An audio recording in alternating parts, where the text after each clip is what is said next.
이제 날씨가 참 좋아졌어요. 정말 이 봄 날씨는 너무너무 행복한 날씨입니다. 너무 춥지도 않고 너무 덥지도 않고 참 좋죠. 이런 날씨만 계속되었다면 얼마나 좋을까요? 너무너무 좋은 날씨입니다. 벚꽃 구경들 하셨나요? 어쨌든 오다 가다 벚꽃 구경도 했는데 올해는 이 부분에 너무 제가 여유가 없는 것 같습니다. 매년마다 그 벚꽃 축제에 가서 벚꽃 구경도 했었고, 또 은파 유원지 밤에 가면 참 그 벚꽃이 아름다워요.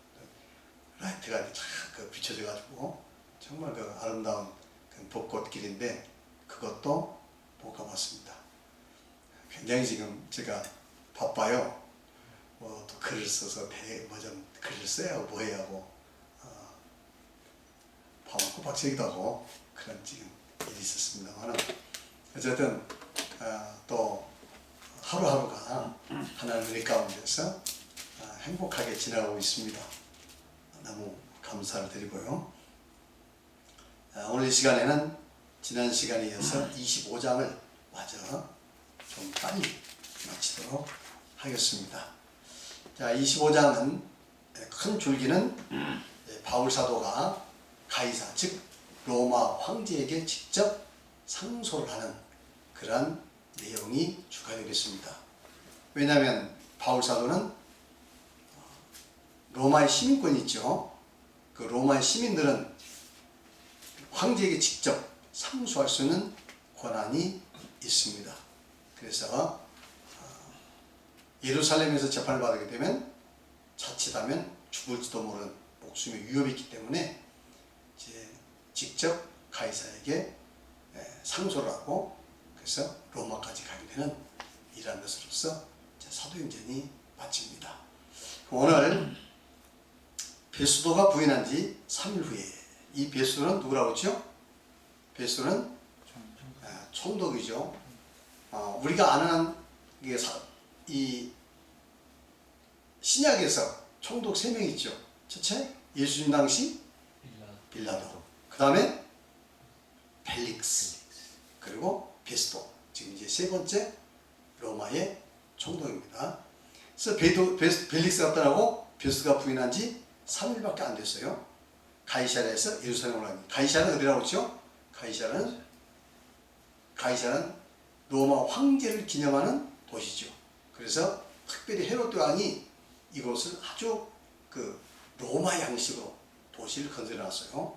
그리고 이름을 가이사리아, 즉 시저 가이사의 도시다, 이렇게 이름을 붙였습니다. 그래서 이제 가이사가 바로 로마의 총독부가 있는 곳이에요. 그래서 가이사에서 이제 예루살렘으로 올라갑니다.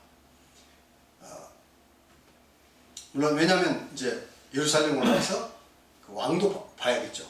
서로 왕도 인사하고 접견도 해야 하기 때문에 예루살렘 올라가게 됩니다.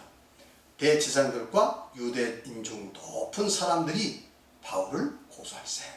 그러니까 베스도가 올라오니까 대제사장들 그리고 유대인 중에서 높은 사람들, 이게 이제 바울을 고소한 거죠. 왜냐하면 이 바울 사도는 어쨌든 이스라엘의 유대의 그 율법을 폐하고 또 유대교를 반대하는 사람으로 이렇게 낙인을 찍어서 지금 죽이려고 하고 있죠. 고소했어요. 베스도가 오히려 바울을 예루살렘에 옮기기 결정하니 이는 길에서 배보에다가 그를 죽이려 합니다. 베스도에, 그래서 이제 지금 바울 사도 어디에 있습니까? 가이사랴에 가 있죠. 가이사랴에 지금 연금되어 있는 상태입니다. 죽을지도 모르니까. 그러니까 이제 베스도에게 잘 이야기해서 그 어디로, 예루살렘으로 이제 호송해서 올라오도록 이렇게 요구하고, 그 호의를 받아서, 호의라는 것은 좋은 뜻이죠. 이제 베스도에게 이제 처음 왔으니까 이렇게 이제 예루살렘으로 보내도록 하는 그 과정에 이제 자객들을 매복했다가 죽이려고 지금 한 겁니다. 이 종교도 살벌하죠. 이 하나님 믿는 사람들이 다. 하나님 믿는 사람들하고 뭐 사랑을 이야기하고 자비를 이야기하고 하지만 이 교리의 종속이 되면 교리를 위해서 무지막지한 일도 자행할 수 있다는 것을 우리가 알아야 합니다. 종교는 참 무서운 거예요. 그래서 우리는 그런 종교의 그 교구라는 종교 속에 들어가가지고 종교 이데올로기에 갇혀서 안 돼요. 우리는 거기서 벗어나서 진정으로 구원을 복음을 가지고 우리 자유하는 삶을 살 줄 믿습니다. 굉장히 중요한 겁니다. 우리는 종교 이데올로기에 종이 되서는 안 됩니다. 그래서 저는 예수님께서 말씀하신 요한복음 8장 32절 너희가 진리를 알지니 진리가 너희를 자유케 하리라 하는 말을 굉장히 좋아합니다. 저는 자유하는 인생을 살고 싶어요. 또 여러분들도 그와 같이 진리 가운데서 참된 자유를 누리도록 해방시켜주고 싶은 생각입니다. 만약 여러분들이 진리 말씀 열심히 공부하지 않으면 여러분 해방될 수가 없어요. 여러분도 알지 못하는 종교 이데올로기에 갇혀서 혹은 종교적 본능이나 혹은 기복신앙에 갇혀가지고 또 혹은 율법주의에 갇혀서 여러분들은 끌려갈 수밖에 없다.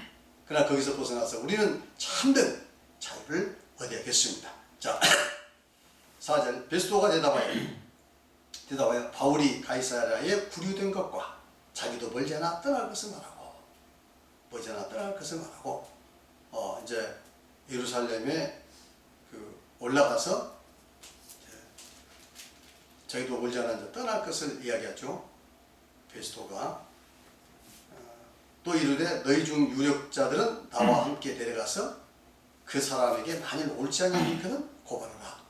자, 그러면 예루살렘에서 이야기하지 말고 직접 가이사랴에 와가지고 그쪽 가서 한번 대면해가지고 이야기해서 뭔가 잘못된 것이 있으면 그때 고발해라 이렇게 이야기합니다. 왜냐하면 이 바울사는 로마인이기 때문에 로마인을 함부로 유대인들에게 줘서 죽이게 할 수는 없잖아요. 또 큰 문제가 닥치게 할 수 없잖아요. 자칫하면 로마인이 이렇게 이방인들에게 무고하게 죽게 되면 그에 대한 상당한 또 책임을 져야 할 입장이기 때문에 지금 이렇게 말하고 있습니다. 베스도가 그들 가운데서 8일 혹은 10일을 지낸 후 이게 한 열흘 가까이 지금 어디에 있습니까? 예루살렘에 올라갔죠. 거기서 대제사장들 그리고 높은 사람들 또 이런 사람들과 지금 이제 교제를 튼 겁니다. 언제 얼마 안 됐으니까 그렇잖아요. 예를 들어서 뭐 시장이 있다.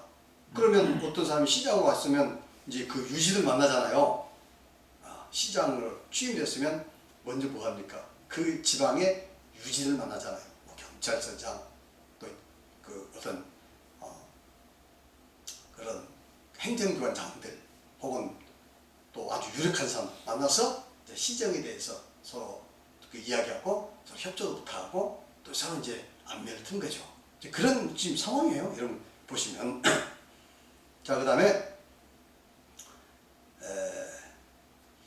저는 가이사랴에 내려가서 이튿날 재판자리에 앉고 바울을 데려오라고 하니 이제 바울 사도가 하도 예루살렘 올라가니까 대제사장들 뭐 유력한 사람들이 지금 이게 고발하고 막 재판을 했다고 하니까 이게 바울 사도가 보통 인물이 아니죠. 물론 벨릭스로부터 다 이제 이야기를 들었습니다만 이제 그래서 특별히 지금 이렇게 재판자를 앉히게 한 겁니다.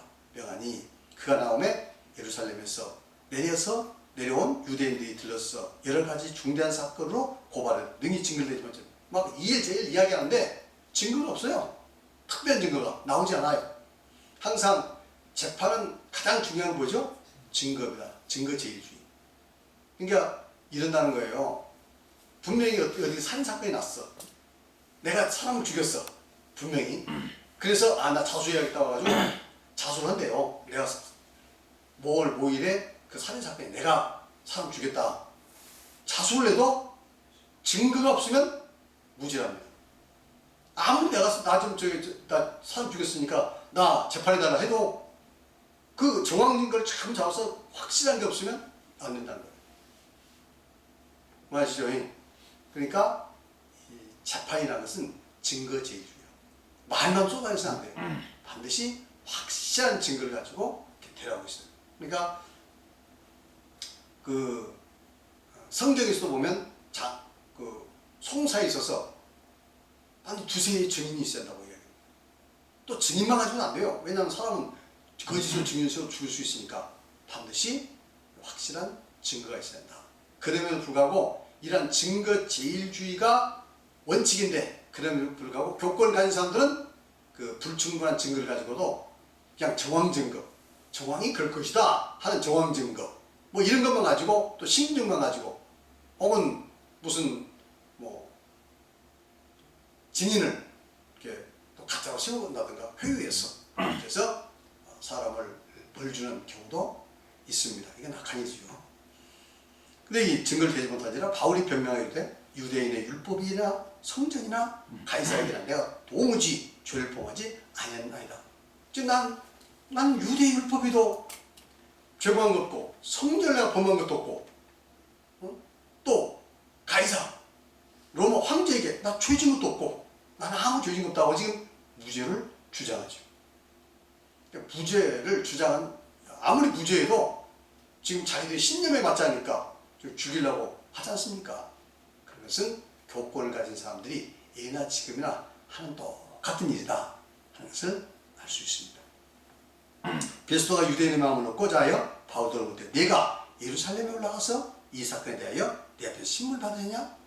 그 이야기합니다. 이제 왜냐하면 지금 그 예루살렘에서 대제사장들 혹은 바리새인들 유력한 사람들이 전부 바울을 잡아 죽이려고 하니까, 관심이니까 아무래도 이 자를 정치적으로 잘 활용하면 나한테 굉장히 득이 되겠다는 생각한 거예요. 그래서 바울사도 얘기합니다. 그러면 내가 직접 재판해 줄 테니까 예루살렘으로 재판받을래? 이렇게 바울사도에게 이야기한 겁니다. 그러면 예루살렘에서 바울사도를 재판을 할 경우 뭐 유력자들이 다 오겠죠. 초미의 관심사니까. 그래서 어떻게든지 그 사람들의 이제 그 유대인들의 요구에 어느 정도 부응해주면 자기가 총독으로서 이제 예루살렘에 와가지고 이스라엘에 와서 이스라엘을 이렇게 관리하기가, 다스리기가 굉장히 쉬울 것이다, 이렇게 정치적 판단을 한 것으로 보입니다. 그럴 수가 있죠. 자, 10절 바울이 이르되 내가 가이사의 재판자 자리 앞에 섰으니 마땅히 그의 신문을 받을 것이다.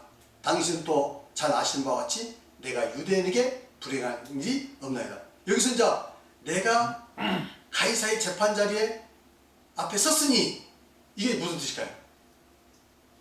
가이사라의 법정은 그 가이사라에 있는 법정이 있을 거 아닙니까? 총독의 법정은 거기에 보면 뭐냐면 무슨 동상이 있냐면 가이사의 동상이 있습니다. 법정에는 항상 가이사의 동상이 딱 있어요. 그래가지고 그 법정에 서면 실제적으로 그 누군가가 재판관이 되려지만 누가 지금 재판을 하고 있다고 생각합니까? 가이사, 황제가 재판했다고 생각한 거예요. 이게 황제를 대리해서 등에 업고 재판한 겁니다. 이해하시겠죠? 그러니까 내가 가이사의 재판 자리에 앉았다 이렇게 이야기합니다. 나 이게 앉았는데 그러니까 마땅히 나 이제 어디서 심판받아?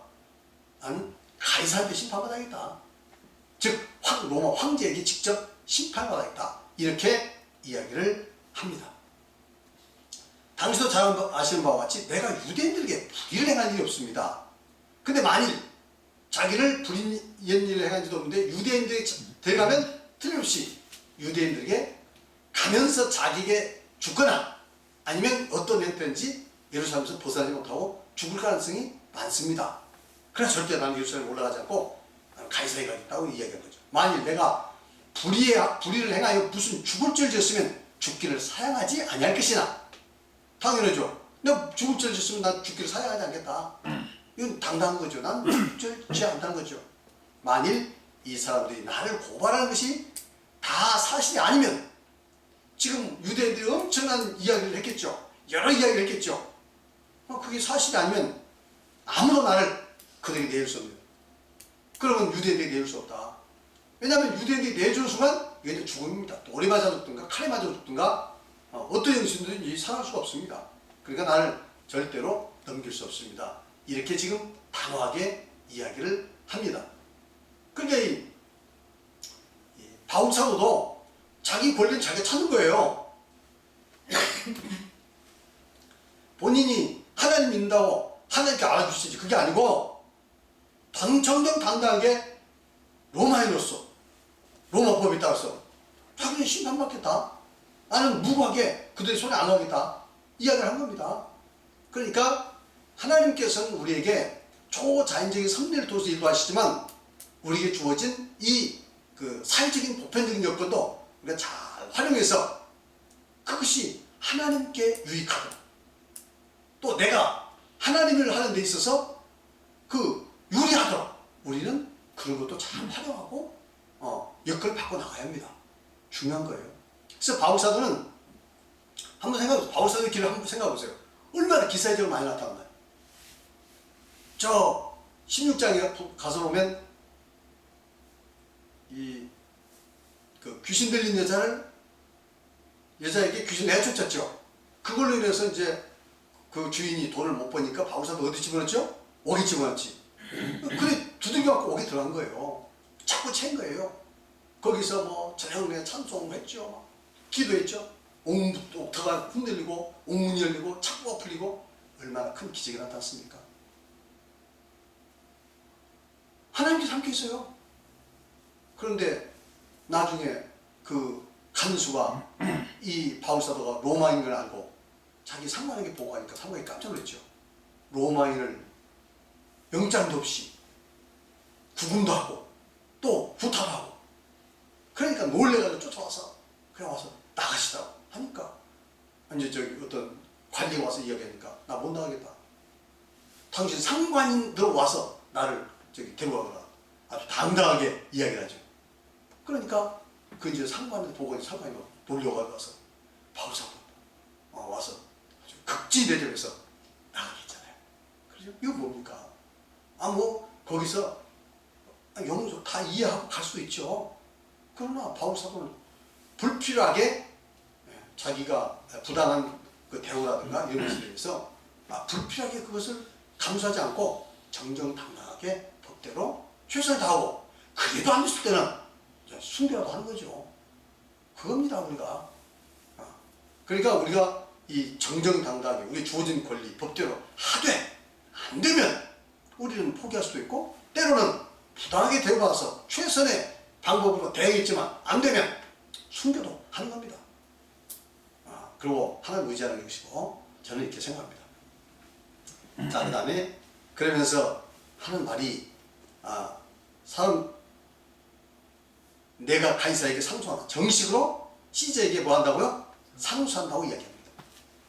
자, 베스도가 베스트들과 상의하고 이르되 내가 가이사에게 상소했으니 가이사에게 갈 거예요. 왜냐하면 로마인 정식으로 법정에서 나 가이사에게 상소하겠다고 이야기했는데 무시할 수 없는 겁니다. 그러니까 이 배석한 사람도 이야기해서 이제 저 정식으로 로마에 상소했으니까 어쩔 수 없다. 그러면 로마에 가서 직접 황제를 만나고 심판을 받아라. 이렇게 이제 총독이 이야기한 겁니다. 이건 총독이 어쩔 수 없는 거죠. 총독이라 하더라도 자기 마음대로 할 수 있는 거 아니잖아요. 법태도 안에서 융통성을 부를 수 있지 명확한 법이 있다면 그 법을 함부로 무시할 수는 없습니다.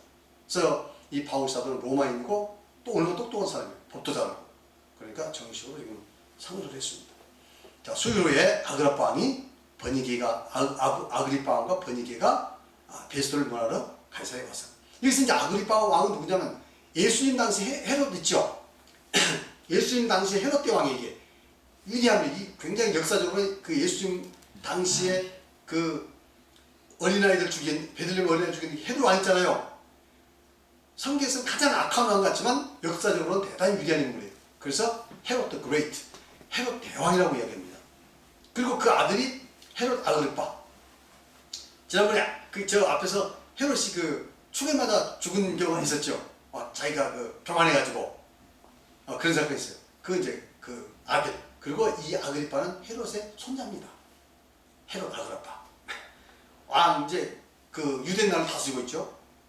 버니게는 그 앞에 이제 그 드루실라라고 24절에 보면 수일루의 벨릭스가 그 아내 그 여자 드루실라 있잖아요. 벨릭스의 아내 있잖아요. 그 벨릭스의 아내의 언니다. 이렇게 이해를 하고 있습니다. 그러니까 이제 아그리빠와 함께 베스토에게 문안하러 이제 가이사랴에게 왔죠. 왜 왔습니까? 지난번에는 누가 왔죠? 먼저 총독이 예루살렘으로 찾아갔죠. 그렇죠? 그러니까 이제 답방 형식으로 다시 예루살렘에서 어디로? 가이사랴로 와서 지금 총독을 같이 이제 답방을 한 겁니다. 서로. 한 사람은 아글빵은 누구라고요? 이스라엘의 그 왕이고, 유대 왕이고, 아그리빠는 로마에서, 베스토는 로마에서 온 총독이다. 여러 날을 있더니, 베스토가 바울의 일로 왕에게 이르되 벨릭스가 한 사람을 구려두었는데, 이제 벨릭스는 전 누굽니까? 총독이죠. 구려두었는데, 바울을 이야기합니다. 바울을 이야기합니다. 내가 예루살렘에 있을 때에 유대인의 제사장들과 장로들이 그를 고소하여 정죄하기를 청하기에, 내가 예루살렘에 있을 때 유대인의 제사장들과 장로들이 그를 고소하여 정죄하기를 청하기에, 그렇죠? 내가 대답하되 무릇 피고가 원고들 앞에서 고소 사건에 대하여 변명할 기회가 있기 전에 내주는 것은 로마 사령법이 아니라 하였노라. 그러니까 피고가 원고들 앞에서, 피고는 누굽니까? 바울사도죠. 원고는 누굽니까? 지금 대제사장이라든가 그 유대의 그 유력한 사람들이죠. 그런데 정죄하기를 막 청했다 이 말이죠. 그런데 내가 충분히 변명할 기회도 주지 않고 넘길 수는 없다. 그러니까 충분히 재판을 통해서 그 사건을 신문에 보고 들어보고 그런 거는 사유가 있으면 넘기는 것이지, 그렇지만 그렇게 할 수가 없었다 하고 지금 아그리빠 왕이 이야기죠. 어쩌면 아그리빠 왕도 민중배잖아요. 그 예루살렘의 유력 사람들 편 아니겠습니까? 그래서 아그리빠도 어쨌든 바울을 좀 데려다가 그 예루살렘에서 바울을 죽이도록 하는 사람들의 욕을 들어주면 아그리빠도 좋겠죠. 그렇잖아요. 좋잖아요. 근데 이제 지금 그렇게 못한 것에 대해서 지금 베스토가 대단히 미안하다고 이야기를 한 겁니다. 여차저차 이렇게 됐습니다. 그러므로 그들이 나와 함께 여기 오면 내가 지치지 아니하고 이튿날 재판자에 앉아 명하여 그 사람을 데려왔으나, 이제 했었죠. 아까 앞에 재판 되었습니다. 원고들이 서서 내가 짐작하던 것 같이 악행의 혐은 하나도 제시하지 않고, 무슨 악한 혐은 하나도 제시하지 않고, 악행의 혐은 하나도 제시하지 않고, 오직 자기들의 종교와 또 예수라는 이가 죽은 것을 살았다고 바울이 주장한 것 일에 관한 문제로 고발한다. 그러니까 자기들의 종교 문제, 유대의 종교 문제, 그 다음에 예수가 죽었는데 살았다, 이걸 주장하는데 있을 수 없는 일을 지금 하고 있다. 지금 이런 일로 고발했다 이 말이에요. 하는 일이 그거라 이거죠. 내가 이 일에 대해 어떻게 신뢰할지 몰라. 바울에게 묻되 예루살렘에 올라가서 이 일에 신문을 받으냐 안즉, 이제 이걸 물었죠. 그럼 예루살렘에 올라가서 한번 심판 받아볼래? 재판을 받아볼래? 하니까 바울은 황제의 판결을 받도록 자기를 지켜주기를 호소함으로, 아까 그랬죠. 난 가이사에게 상소한다고 그랬죠. 황제가 누굽니까? 가이사죠. 호소함으로 내가 그를 가이사에게 보내기까지 지켜주라 명하였습니다. 이렇게 이제 이야기한 거예요. 정중하게 아그리빠 왕에게 이야기를 한 겁니다. 아그리빠 왕도 은근하게 아마 바울을 자기 손에 맡겨서 예루살렘 데려오고 싶었겠죠. 그러니까 이렇게 이제 이야기한 겁니다. 아그리빠가 베스토에게 이르되 나도 이 사람의 말을 듣고자 하노라. 베스토가 이르되 내일 들으시자이다 하더라. 이튿날 아그리빠와 버니게가 크게 유혹을 갖추고, 아그리빠가 있고 아까 버니게가 있죠. 여자예요. 크게 유혹을 갖추고, 그러면 부부간이 아닌가 싶은데 어쨌든 이게 같이 버니게는 여자입니다. 갖추고 와서 천부장들과 시중의 높은 사람들과 함께 접견 장소에 들어오고 베스토의 명으로 바울을 데려오니, 베스토가 말하되 아그리빠 왕과 여기 같이 있는 여러분이여, 당신들이 보는 이 사람은 유대의 모든 무리가 크게 외치되 살려주지 못할 사람이라 하여 예루살렘에서와 여기서도 내게 청원하였으나, 그러니까 이 사람을 죽여야 한다, 살려서는 안 된다 하고 막 지금 벌떼처럼 일어서 주장을 한 겁니다. 내가 살피건대 이 베스토는 그래도 정직한 사람이죠. 내가 살피건대 죽일 줄 범한 일이 없다이다. 바울사도 죽을 만한 죄를 범한 적이 없다 이거예요. 그러나 그가 황제에게 상소한 거로 보내기로 결정하였느니라. 죽을 죄를 지은 건 아니지만 황제에게 그 심판받고 원하니까 어쩔 수 없이 보낸다. 그 말 아닙니까? 그러죠? 이게 자기 입장에서는 뭐 자기한테 재판받았으면 죽기는 안 했을 거예요. 죽기를 안다 하더라도 풀려나는 순간 자기들이 뭐 바울사 가면 두겠습니까? 주소서는 뭐 이렇게 죽여버리지? 그러니까 이제 바울사들은 무서워서 지금 풀려나지 못하는 거예요. 그러니까 황제 날 호송해서 로마까지 데려가달라고 이야기하는 겁니다. 사실은 바울사도가 로마에 가고 싶은 생각도 있었죠. 그렇잖아요. 거기까지 죽어서는 안 되지. 예루살렘에 죽어버리면 로마 못 가잖아. 그러니까 이렇게 해서라도 난 로마에 가겠다 하는 그 의지를 밝힌 것으로 생각이 됩니다.